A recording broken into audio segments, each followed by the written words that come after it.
You are listening to River West Radio on WXRWLP 104.1 FM Milwaukee. Support for this program comes from Collectivo Coffee and Troubadour Bakery, makers of artisan breads and scratch-baked goodies. Visitors to Collectivo's Bayview Cafe can look in on Troubadour Bakers as they prepare breads and cafe favorites daily. More info is at collectivocoffee.com. Welcome to Cinema Fireside, dear listeners. I hope you are all well.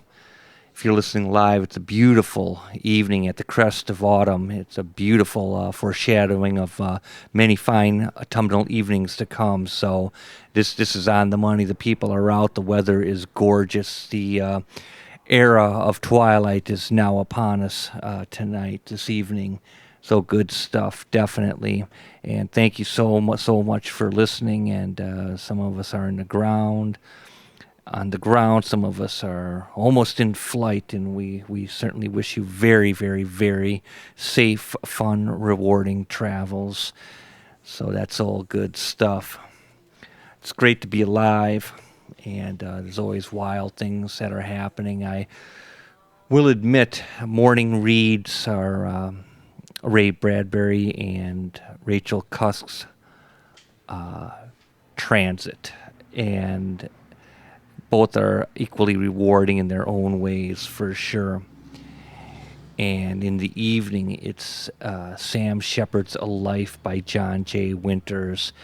I remember years ago I had this red paperback of Sam Shepard's biography, and the cover was ripped off, I believe, and it's kind of like laying on the floor maybe or something like that. And I read it. It was kind of funny. I think I may have tossed it back on the floor. I've got hundreds of books, thousands, in fact. And actually, I had a great book on the history of Who's Afraid of Virginia Woolf, its inception and its production run and so on and so forth.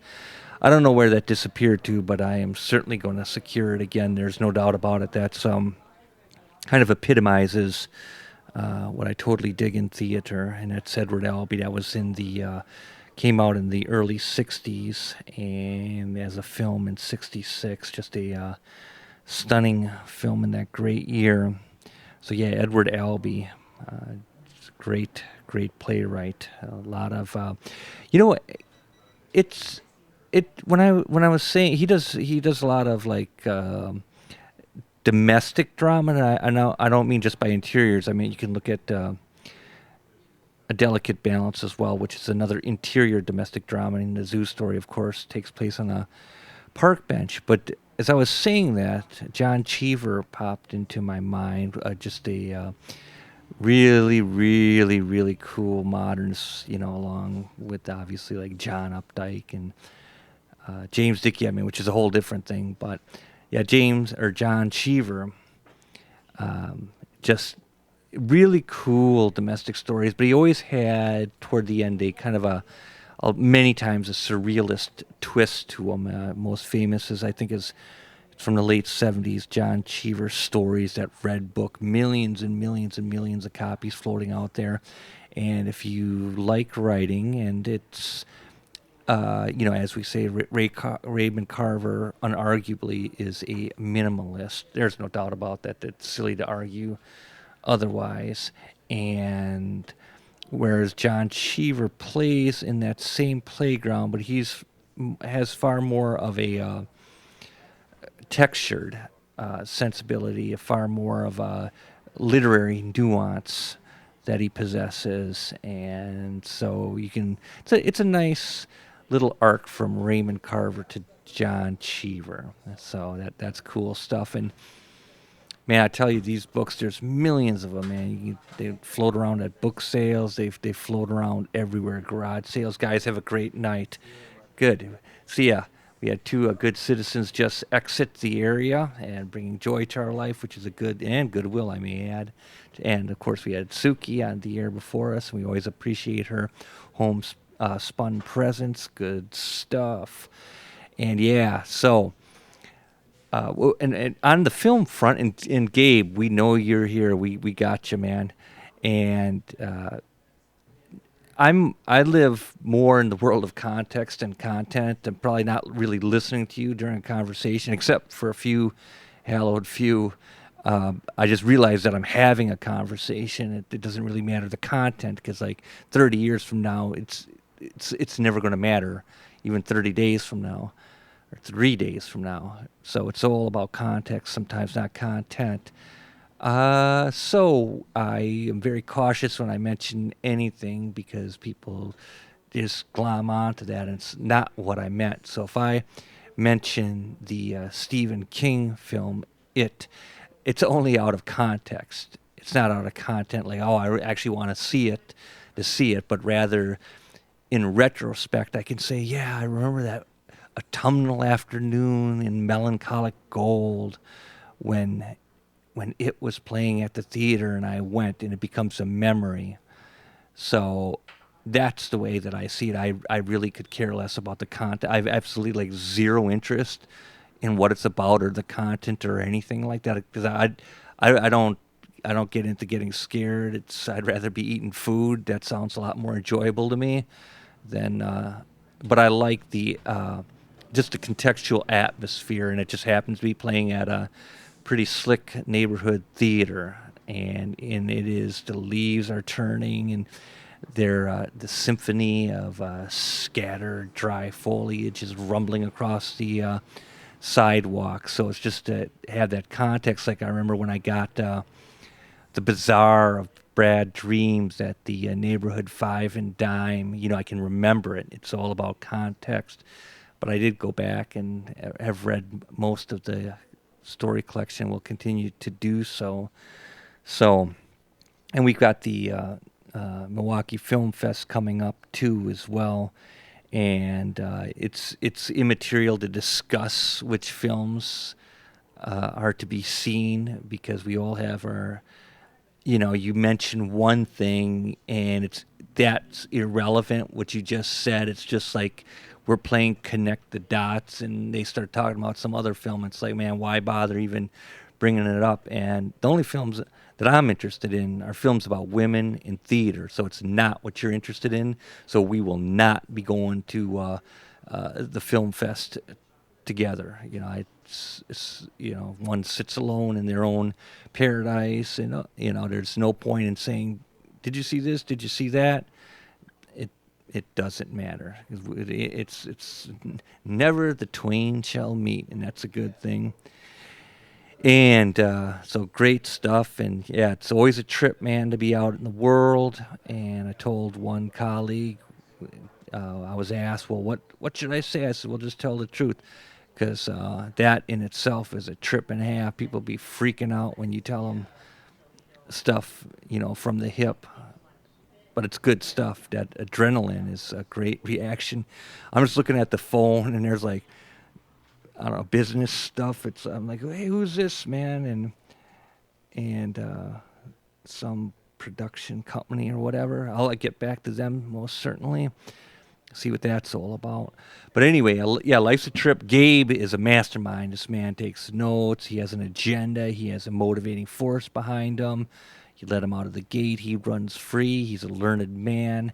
His knowledge is it's just incredible knowledge, undoubtedly. And Gabe, you're going to be on like in about 3 to 4 minutes here, and then I'll just sit back, relax, and think about the big picture, man, undoubtedly. And of course, on Sunday was the paper, cruising through the arts section, an interview with Angelina Jolie. They made she lives in Los Feliz, has a very nice crib, as one would expect her to have with that kind of dough. But she is a human being like all 8 billion of us, and anytime you do an interview, they just gotta say something. They just gotta stick something in the ribs, and sure enough, they and I mean rightfully so. I think there was one line about people not being too well off and her having a $25 million crib. So they did point that out. I'm sure she winced when she read that, but I mean, it's not the worst thing that they could have conjured, I'm sure. So it's very respectful, the piece toward her. So that's cool. And then on a Monday, kick in with the book review, of course. And so it's all good stuff. And the morning coffee is just delicious. So had the great fortune of seeing The Friends of Eddie Coyle. That's probably the one film that I did manage to see. And people be saying, like, Bring Me the Head of Alfred Garcia. Oh, it's great, it's great. It's like, well, what are you talking about? You know, what makes it great? That's an abstract. I mean, okay, these films are...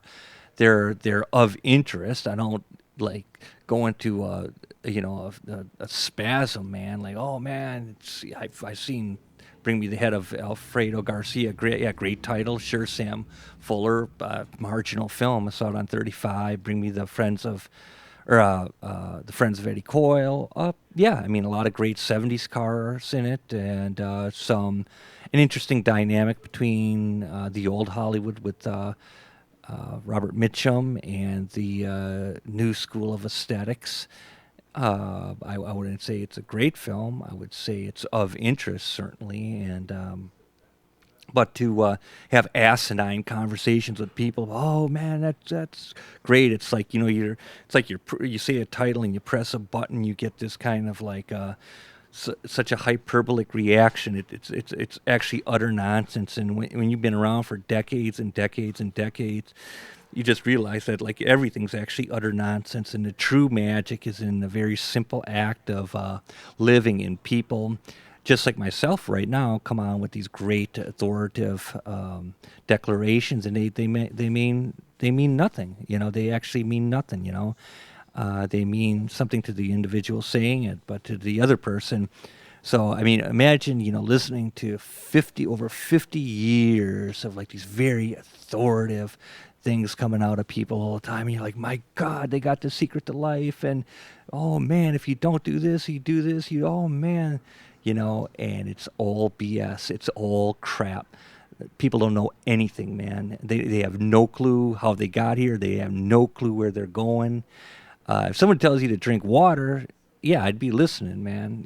That's good advice. But beyond that, it's immaterial. So, Gabe, I know you're looking at the clock. You're coming up here in a second. So it's hilarious to have been around like half century or so and realize it's just all crap. It's all a game. It's all in good fun. I mean, I don't know what neighborhood you live in, but when I wake up in the morning, the sun is shining and the birds are chirping, man. That's all I know. So it's good stuff. I mean, you're living in the land of opportunity. You can make money. You can have fun. You can do rewarding work. It's just incredible. Anyone who tells you different, they're lunatics. They're maniacs. Just you stay away from all that. Like the sun is shining, the birds are chirping. We all have our challenges, but there's so many good people out there. It's just really good stuff. So, yeah, like I said, man. And Gabe, you're coming up right now. Believe me, you'll hit a point where you realize, man, the only good thing you got going on is that you're alive, and this is really, really, really cool. It's a trip. It's a trip for real. And, you run into all of these people with all of these ideologies and you just let them know, man, it just ain't happening. You don't know nothing, man. So that said, Gabe, welcome to our radio program. How you doing, my man? Oh, I'm doing great, Mark. There's just a lot of history. There's just so much history and so much going on presently, and deciding which of it and what of it is important and what of it is not important. I mean, I think spending time worrying about what isn't important, you could spend your whole life worrying about what isn't, but focusing on what is important for yourself, I think is just of great importance, and that's personally what this last year has been a lot of significance has been made in my personal time by just choosing to focus on what I really do think is significant and what I really do think is important and even just interesting. So I've really taken a lot more time at educating myself about history, and not because I think it'll serve any need, like, not that I think, like, oh, if I don't learn about this stuff, like, it's going to hurt someone else, but it's just, rather than entertain myself with another play or another story or another film, in a lot of cases, it's like, well, what am I really learning from this? What am I really gaining from this? Is this going to suddenly open the doors and I'm suddenly going to learn how to, like, become a better writer tonight? Am I suddenly going to figure out the golden secret if I watch one more film, or watch one more, or take notes on one more film, or, information, context, and the person that's writing that history is pretty important too. Like, you can read Wikipedia and get the same information that you can from a very eloquent, very well written, very well put together biography, or a really good memoir. And so the context, like Mark was talking about, context, the personal quotient of whether it's nostalgia, whether it's like this sort of sentimentality. It has these personal reflections of small poetic reflections of the memories associated around things, rather than just the content itself. Because you can get all the information from Wikipedia; it's all right there. But half the time it means nothing if it's just information. But to some people, information is key. Like, a lot of people praise me and they say, "Oh man, you got all this information." Well, the information doesn't mean anything if the information doesn't mean anything. Wow, that's meta, my man. Thank you. It just really doesn't. If it doesn't have potency, if it doesn't have a reason for existing and being poetic, if the information doesn't have a poetry in its own language, the information is useless. It's absolutely useless. So it's not the content, it's the context. It's really true, I've been reading a lot about and watching documentaries about a number of feminists. I was always interested when I was in high school in Kate Millett, who just passed, actually, one of the great feminist thinkers and writers of the 20th century. She was of more prominence in the latter part of the 20th century, and she really influenced a lot of the Betty Friedan school of thought. And she came along after. She wasn't necessarily associated with Gloria Steinem or Betty Friedan. She sort of had her own school of thought, and she was a brilliant writer. She was ostracized by feminists for sort of speaking out against them and for having her own points of view, much like Elizabeth Cady Stanton was ostracized by the people that she formed, which, if you ask me, I'll say something very unpopular, is really the problem with feminism itself is not the idea of feminism. That is very important. Feminism itself is a necessity in the age that we live in, and just like any sort of call for equal rights of anything, whether it's for the sexes or whether it's for races or for whatever, equal representation or equal rights or equal possibilities away from tyranny and repression is very important. But eventually, as in just about any group or calling of people that try to rally for justice, usually there becomes a smaller group of people that really don't want justice or really don't want equality. They just want privilege for themselves, and they rally behind a sort of calling for justice for a larger group, and then rally against the person who sees it as complete crap. And then, like, oh man, get rid of that person. She's calling us out on how phony we are. Get rid of that person who started the whole thing. Just about every movement that eventually happens, where the bigots eventually take over the extremely cause-worthy movement that begins. So I've been very amused reading about feminism, a more intensive history of feminism, and watching documentaries with my girlfriend, while also doing a fair amount of more intensive research on the side, as well as watching one or two documentaries about Emily Cady Stanton and Susan B. Anthony, which brings me to another point, is that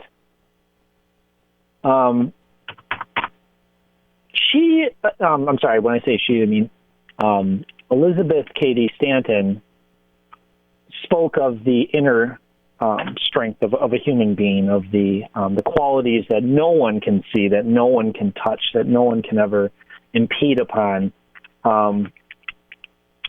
that these things are uniquely true for every single human being, and that it is so important for every person that the solitude of self is what she called it, that the solitude, the fact that we are bound to our own bodies, that we are alone when we die, and that we are alone when we're born, and we live alone, we think alone, even though it may appear that we're surrounded and that our lives are shared with other people, and that our lives are, that our family is a part of us, that our children are a part of us, that our parents and our family and all that stuff are a part of us, that the solitude of self is important in realizing one's own goal and one's own cause and one's own purpose and one's own mission in life. And the calling and the purpose and the final meaning of one's own life is left to one's own. It means absolutely nothing what anyone thinks of your life, what anyone thinks you've done with your life, what anyone believes you've done, or what anyone believes you haven't done. It is your duty to yourself. It is your solitude. It is your individual right to believe in yourself. So, anyways, it was in her final speech that she gave, actually, as the president of the Women's National. I can never remember the name of the group. It was after the two rival factions of feminism, where Lucy Stone led the very bigoted, sort of more conservative side, finally did come together with the National Women's Association, and they formed a united front in just trying to get the vote. And she really spoke about this need for really what she was talking about is individualism. And that really struck me. I was listening to her say this the other night, and in a Ken Burns documentary that he made about her a number of years ago. Very, very little known, actually, considering the fact that most Ken Burns documentaries are very widely known. He did make a number of smaller films that were short specials, or that were not these like extravagant, huge these huge, extravagant events of public television and of film itself. So with that being said, that brings me to my next point. Starting next week, I'll be giving updates on Ken Burns' probably most gigantic project yet, the Vietnam War, which starts on PBS tonight. Last night. And Ken Burns came to Kansas City. He came to Milwaukee, which I consider my two native cities besides St. Petersburg, which was my native city for 2.5 years. But now I sort of look at it as this island retreat that I lived on for a while. But he came to both cities and spoke, and he's been touring the country and discussing the Vietnam War and what it was and what it meant to people, and what it was, what the people back home thought and what the people that fought it thought, and its effect on us. And he's been having veterans speak and having Q&A sessions, and he's been working on this project for 10 years, and he considers it his greatest achievement. He considers it his most historically significant film he's made yet, and he considers it the most potent work of art that he's made yet. So in terms of the filmmaking and in terms of the historical context, he says that this is the best thing he's ever worked on, which is such a mammoth claim to make, because Ken Burns, who, if anyone doesn't know who Ken Burns is, which is, there's actually an inside joke I have with a coworker where I had to say to him one time, there's a filmmaking app that's called Ken Burns. It's something Ken Burns, and it's a app that people can use on their phone to make these quick little they can stitch together these little videos. And I stopped and I was watching him use it, and I said, well, Ken Burns. And he looks at me sort of like he puzzled, and I was like, Ken Burns is a documentary. And he goes, I know who Ken Burns is. And he shouted at me like he was just so irritated at just the incredulousness that I would even dare to say something like that to him. And ever since then, we've been in a sparring match of of implying that the other one doesn't know of some major figure of entertainment and pop culture. And just, man, that's one of the great amusements of my day-to-day life lately. Oh, man, just really, really funny stuff. So, yeah, Ken Burns has been just been on fire since he started wheeling out the big guns with the Civil War back in either 1989 or 1990, which was itself like almost a decade-long project, which is just this mammoth achievement of public television, of historical research, of filmmaking, and of just research on the Civil War. There's not much else one can say about Ken Burns other than that he's one of the greatest living filmmakers. He's one of the greatest documentary filmmakers ever. I'd put him right up there with Frederick Wiseman and a lot of the other great filmmakers that have ever lived. In that he's extremely straightforward. He doesn't mess around. His style is just extremely unpretentious. He's interested in straightforward information, and he does it in this really beautiful, hauntingly ethereal way of just evoking such a primitive and a pristinely sort of elitist beauty at the same time. There's really like his choice of music, his choice of quotes,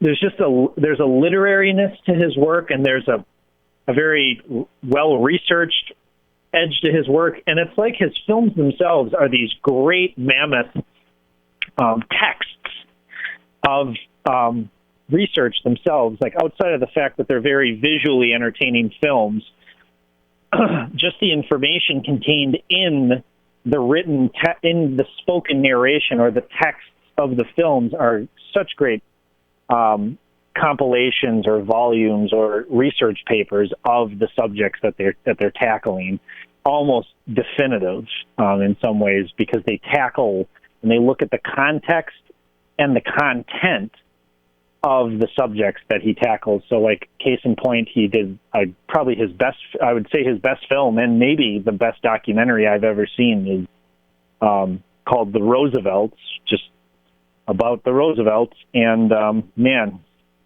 the fluctuation between content and context, almost unparalleled, that I've ever seen in a documentary in terms of emotional involvement on my end as a viewer, and the informative edge of the way it changed my look at all history, and not only of the 20th century, but of just the context of history itself.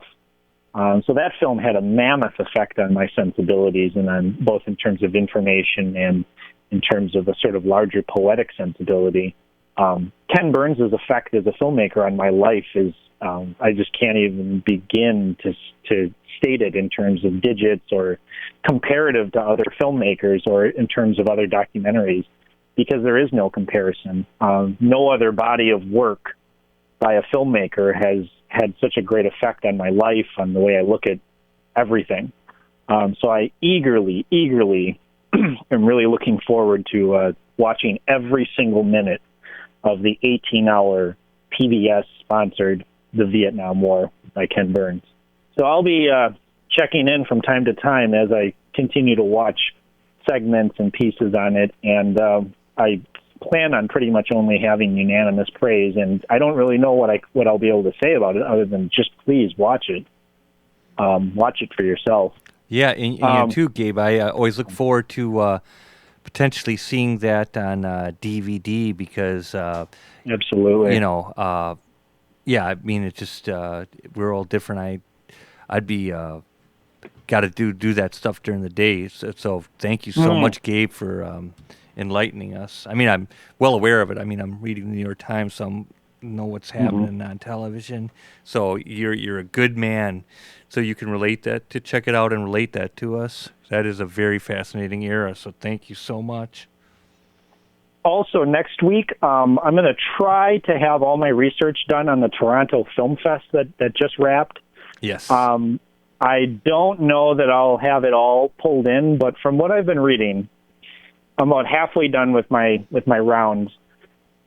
From what I can tell right now, it's a pretty light year compared to the real mammoth unloadings that we had last year with La La Land and Moonlight and just a number of other major powerhouse films that took the Academy and just all the the major awards and were considered by and large the best films of the year. Toronto really unspooled the goods last year. It was some people said it was like one of the best, if not the best year of the Toronto Film Festival that they'd ever seen in terms of the buzz, the acclaim, and just the joy. But man, I'm reading about Paul Schrader's new film. And Mark and I really dig the milieu, all of the mise en scène of Mr. Schrader, all of his writing, his films, his ideology. So talk on, brother, to enlighten us. Well, Mark is really the first person who really turned me on to Paul Schrader in this other light of the Paul Schrader of film history that a lot of film scholars and film lovers know, the writer of Taxi Driver and the director of a lot of cult and indie films. He has a sort of very unique cinema, and even films that I would say could be considered on his lesser canon are still these really powerful, really just these immense works of art, really complicated, really well written, and really just unique and bizarre without stretching the bizarre, without having this desperately ironic quotient of sort of cutesy indie-dom attached to it, like wearing it like some vintage bow tie or something. Like, his films are just so straight ahead and serious films for serious adults. He deals with symbolism in a very straightforward way. He deals with irony in a real straightforward way. And he is a guy that he has iconic images because his writing is he's just a hard-boiled, brilliant writer and a great director. His new film, First Reformed, which has been, a lot of the early buzz has been saying it's a great homage to Diary of a Country Priest. Just thinking about that, and Day of Wrath. Thank you. Day of Wrath, yep, and Winter Light. There you which go. are, all this stuff is right up Mark's alley because these are great films. These are wintry films. These are thought-provoking films. These are films about the human soul and the human condition. Mark has been a very adamant fan and proponent of Paul Schrader's cinema through the entirety of this show, even back when it was My Dinner with Gabe. His recollections and reflections on seeing The Hills and seen some other, the canyons, and seen a few other. You know what, dude? The canyons. What turned me on to that was there was a nice large article on it in the New York Times magazine. So I actually isolated that when I read about it. It was the trials and tribulations of working with Miss Lindsay Lohan and Paul Schrader, and I actually saw that film. And at the theater, and I just, people were just damning it left and right, and I thought, well, this is an interesting film, so. There's, Schrader's just a great director. There's no way around it. But I will be back next week with more stuff on Toronto Film Fest. Louis C.K. has this very minimalist, very micro-budgeted sort of black and white, Jim Jarmusch-styled conversational piece that premiered there. The creator of Veep has a film that came out that's been garnering a lot of praise. Guillermo del Toro's new very anticipated film, The Shape of Water, is there, which has been getting some good praise. Greta Gerwig's new film is there. George Clooney finished a film that the Coen brothers had wanted to make for a long time and never did. And also Alexander Payne's new film, which is a sci-fi comedy, premiered there. So I will be back next week with much more to say about all that. Hopefully, I'm eagerly looking forward. But from what I heard, it was a very compared to last year. And just in general, it's kind of a lackluster, more mainstream and kind of disappointing year for Toronto, which means that we're probably in for a pretty lackluster award season slew of films. Because Toronto, excuse me, is usually the big indicator of the films that are going to vie for the Best Picture prize. That's usually where those films are the mainstream art films, where they're unveiled films. Warner Brothers, Paramount, Focus Features, Universal, 20th Century Fox, et cetera, and the indie powerhouses underneath it: A24, Annapurna, Roadside Attractions, et cetera, et cetera, et cetera. So if this is the state, if this is the slew, either there's going to be a lot of unexpected surprises that come in from different angles, or we have a rather poor slate of award season films coming our way soon. But I don't want to get negative, and I don't want to spell out gloom and doom for our award season here. It never happens. It never happens. Yeah. It never happens. We always have great films that come out. There you go. Welcome back aboard. So if it just means that they're coming from unexpected corners, I, joyously await those corners. What else was I? Two other things.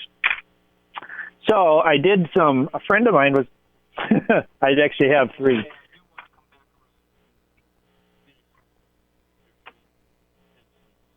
You must, please. No, please, go. Hit us what you got, my man. I don't even know how you heard me. I had my mic off. I had it down. What I'm saying is hit us with a third thing. I want to hook back around to Paul Schrader. So.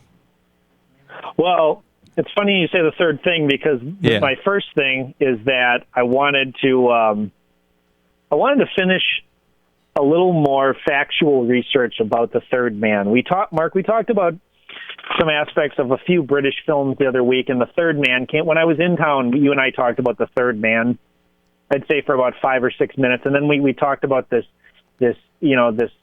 idea of the greatest films list, or this idea of the films that everyone like the absurdity of Vertigo, and just like Citizen Kane, and just these ideas of there being the best film, or this idea of universal acclaim, or of universally declared, and just the delight I take in it, but the absurdity and just the illogicalness to looking at those things as fact, even though they are based out of mathematical quantitative certainty. They're compiled from lists, from polls. So I think looking at the Third Man, when it's put on this list of like the greatest films, The Third Man is undeniably, by my reasoning, one of the best films ever made in terms of my subjective opinions. Just watching the film, the romanticism, the intrigue, all of it. It's way up there. But a friend of mine was asking me more than just the stuff that we had talked about on the show, about how our appreciation for the mood of the film. What are these other qualities about the film? How was it made? Where did it come from? And so I said, well, actually, I could kind of tell you, but I wanted to. So I dug up my 3 favorite film texts, 2 of which are written by the same author, and did a little bit of poking around, and sure enough, I found some good answers, and then went online as well and found a few, filled in a couple of blanks that were hinted at. So when talking about The Third Man, you're dealing with a film directed from by Carol Reed is 1949. what you're dealing with. What you have is a film from 1949, directed by Carol Reed, written by Graham Greene. That's just just a massive masterpiece. It's a post-war film that takes place in Vienna. It details a man coming to the city who's been instructed by his friend, and he's an American, and he's been pulled to Vienna to find a job, and the main character is a writer of cheap westerns, and he bums around the city looking for clues about his best friend who has called him to the city to work, but upon his arrival finds out that said friend who called him for his job has died, apparently. Now, the circumstances around the death are very vague and mysterious, and the less vague they become, the more it becomes apparent that there is something off about the way that it occurred, that there are possible figures that are involved in the death, that all of which are related to him or are known to him in some way, shape, or form, and the circumstances of who saw the murder, from what angle, and where, and when, and how, and why. And then even the persons that were or were not there and the time of it. And so it becomes this sort of accidental, happenstantical procedural. And it's all told with this very sort of offhanded, very British, so it's got a very stiff upper lip, but it's also very playful and it's very romantic view of post-World War II Europe. So you have this very beautiful city of Vienna that is blown out and still bombed out from the war years later. So you have these gorgeous, gorgeous areas that are, left intact for hundreds of years, shot in this extremely stark, brutal film noir lighting by Robert Krasker, which won. I'm just getting my 2 cents in every once in a while. Hello? Hello? Okay. We have Martin at the helm. He's okay. Okay. No, I do want him to hear me. I can hear you, yeah. So. Oh, gotcha. So you have this extremely harsh and extreme cinematography by Robert Krasker that wins Best Cinematography at the Academy Awards in 1950 for the film made in 1959. It's probably the most pronounced and most adamant use of the canted Dutch angle, what they call a canted angle. Some people call it a Dutch angle. And how the film came to be is that after the success of the previous film that Carol Reed had directed, which is The Fallen Idol, which was the second collaboration that he had done with Graham Greene, who is this very established, well-regarded, brilliant writer, British writer of the time, who had incorporated intrigue into his writing. Alexander Korda and Graham Greene had worked together on The Fallen Idol. Alexander Korda is a director and a producer that we talked about on the show a couple weeks ago. Korda produced The Fallen Idol. Alexander Korda and Graham Greene were thinking about an idea of how can we come up with another project that'll be as commercially and critically successful as The Fallen Idol. They were stewing on some ideas. Korda was suggesting a spy film set in Berlin or Vienna, much to the type that Graham Greene was starting to write. Intrigue, spies, but using it intelligently and from like a first-person point of view, where it was less of a sort of a dime store mystery novel and more of an intelligent, thought-provoking existentialist thriller about friendship, duty, loyalty, and about the cost of war, about the choices that a country can make, that a city can make, that a people can make, et cetera, et cetera. Greene had this vision or this idea of seeing someone alive, like just walking down the street, who he believed to have been dead, either by happenstantical circumstances or someone that had died during the war, and all of a sudden realizing, oh my God, I thought you died, and here you are, and now we can, But the idea is that when seeing said person who he believed to be dead, that it's not a moment of joy, that it's a moment of misunderstanding, that because it is immediately understood that the person has been lying and that he has been hiding his existence, that he is still alive. And so Alexander Korda said, yeah, go with that. So Graham Greene, the writer, goes to Vienna. Now, he meets up with a woman who takes him on a tour of the now famous sewers that are shown in that film, most of which were sound stages in London. But there is some on-set photography, on location photography of actual Vienna sewers, which is part of the very famous, probably the most famous chase sequence in film history, besides The French Connection or the film Bullet from 1967. So he takes a tour around sewers, around disreputable clubs where there's drugs, where there's, sort of the other side of Vienna. There's a foreign correspondent. The other from side the of the Times. tracks, so to speak. What's up? The other side of the tracks, so to speak. The other side of the tracks, absolutely. So a foreign correspondent from the Times tells him about the black market in Vienna and how it operates, both in terms of how it was set up during the war and how it operates now, which goes to explain sort of the narrative force for how the beginning of the film is set up. Graham Greene wrote a novella first to establish the tone and the theme and the force with which he wanted the film to echo, and he never intended for that novella to be published. He never wanted people to read this, but because it was so well written and because it was a Graham Greene story, it ended up getting published and is now considered like a major part of his body of work. But it was not what he intended for the finished product, as it is not the finished product. He always saw it as a sort of an outline for the film. But man, there are just some great lines of writing in that novella itself. I'd say it's among, if not Greene's absolute best writing, because it's so vague, it's so sketchy, and it alludes at something more. It's unpolished, it's unfinished in some ways, but it has this precision, it has this poetic precision. Just great stuff.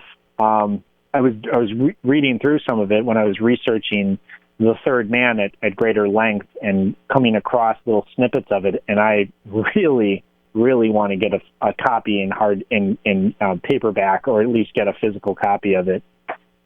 Graham Greene originally wanted a happy ending for the film, which, if anyone's seen the film, thinking about the idea of a happy ending attached to the film instead of the ending as it's known, it just would seem kind of absurd, I think. And Greene later admitted that his insistence upon a happy ending is absurd, and that he was very grateful that David O. Selznick and Alexander Korda and Graham Greene all insisted on the ending as it is shown in the film today.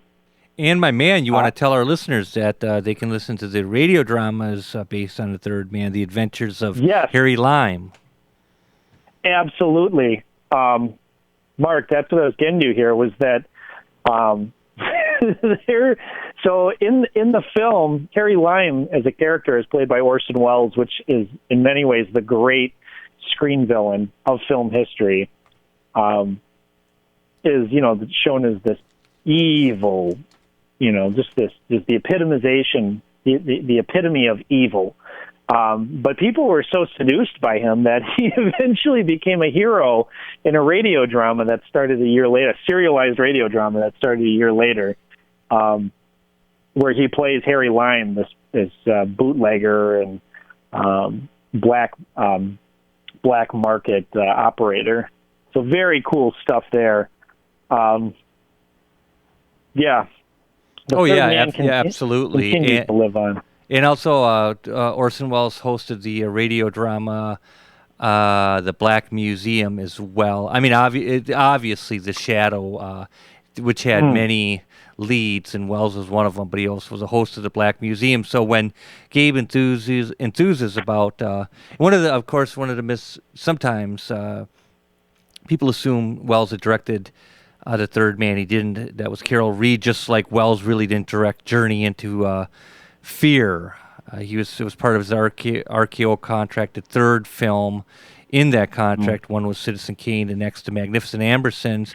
But midway through the Magnificent Ambersons, he was working for the U.S. government during World War II to help to enhance relationships with South America. So he was sent down there by the government. He didn't cop out on editing. He was called to duty, answered the call, and then back in the States they were cutting Magnificent Ambersons. So he really didn't even direct the third picture in that contract, which was Journey into Fear. So, and I just to jump back to Paul Schrader real quick. I mean, he directed such films as Hardcore with George C. Scott, and I know it had that Neil Young tune in it, and he also had written Taxi Driver, and he'd also directed Blue Collar, a great film with Richard Pryor and Harvey Keitel.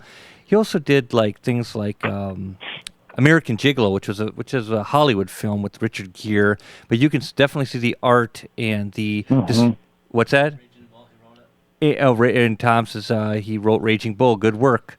From 1980, directed by Martin Scorsese. Thank you, Tom. Tom dutifully checks in the electronic universe, confirms things for us, and we appreciate your duty, man. So thank you, Tom. And and it's funny too watching American Gigolo because you kind of see the aesthetic that Schrader brings to it, the aesthetic decisions, and yet you have these goofy pop songs put in by the powers that be to make it a populist product. Yep. So you have that mixing of ideas right there when you do see American Gigolo, and then I think he obviously did Light of Day, and I think that was with Willem Dafoe, and I really want to make a return visit to that. That is Light Sleeper? Light Sleeper. Light of Day is Joan Jett or something, and Michael Keaton in Cleveland. It's Light Sleeper. Thank you, Gabe. I need to be a heavy sleeper to realize it's Light Sleeper, man. I need some sleep, dog. Yeah, he's Autofocus is one of those films that I just really, really love of his. Affliction is another one that I think is huge. When I was saying films that are considered near the bottom of his canon that I think are hugely underrated. Light of Day is that the one with Michael J. Yeah, that's Michael J. Fox. Yeah, they're rock and rollers. I'm sure that they're. It's all blue collar milieu in Cleveland, and whatever they're doing to live in it or get out of it. It'd be fun now to see in retrospect because all of these things are artifacts, Gabe, of our, kind of like quasi interpretations of how we lived back then. So these are very interesting. And what the wicked part of it is man, where did that time go? So, Cat People is where it went. Yes, Cat People '82, man. Paul Schrader.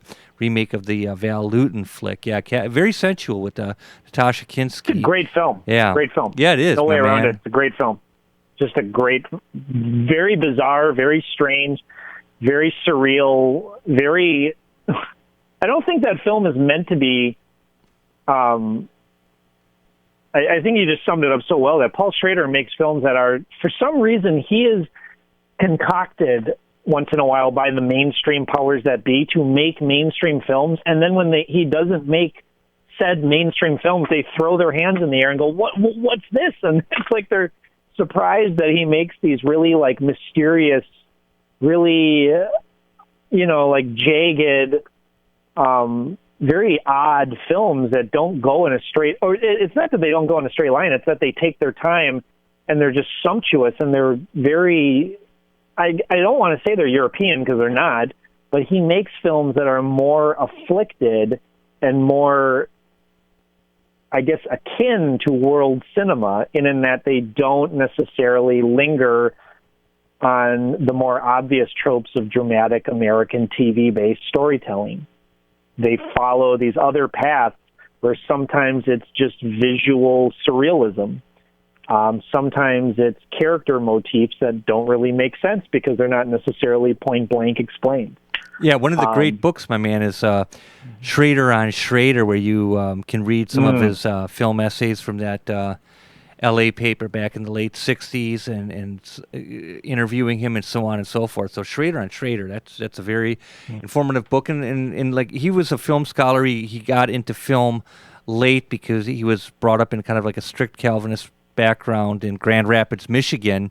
So when he got his freedom, so to speak, he just really went wild on seeing films and really took in a lot. Very, crystallized a number of years and became quite the scholar and wrote a book on Brazon, Dreyer, and Ozu in his early 20s. So it's just an amazing accomplishment. Harry Dean Stanton died. 84, Paris, Texas, Wim Wenders, Harry Dean Stanton. Yep. So the actor Harry Dean Stanton, who died at 92. I wanted to get this in before we have to sign off. Character actor. Thanks for reminding me, my man. absolutely. Very well known for a large part of his career was assigned bit parts or supporting role parts. He's a lot of people would know him as the father from Pretty in Pink, the senior repo man from Repo Man, the man that sells the young man the car in Christine. He's the private detective in Wild at Heart. He's in a number of other films. A lot of people remember him from Red Dawn, but man, if you've seen Paris, Texas, that's where you remember him from, most likely. Repo Man in Paris, Texas really cemented Harry Dean Stanton as this really powerhouse film figure where he had just had this iconic look and this like real rugged individualist machismo. My man. Just gorgeous stuff.